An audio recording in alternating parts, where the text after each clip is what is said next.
पहला सवाल, हजरत ईसा का नजूल किस शहर में होगा?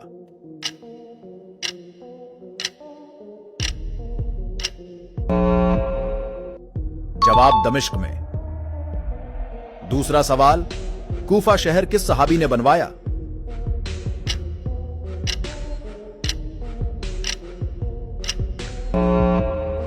जवाब हजरत साद बिन अबी वकास। तीसरा सवाल, मुस्लिम खवातीन ने पहली बार किस जंग में हिस्सा लिया था?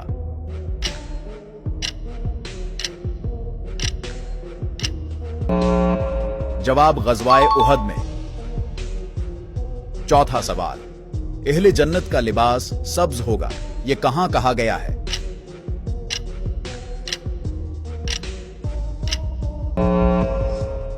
जवाब सूरा कहफ में। पांचवां सवाल, वो कौन से नबी हैं जिनका बेटा कुन्ना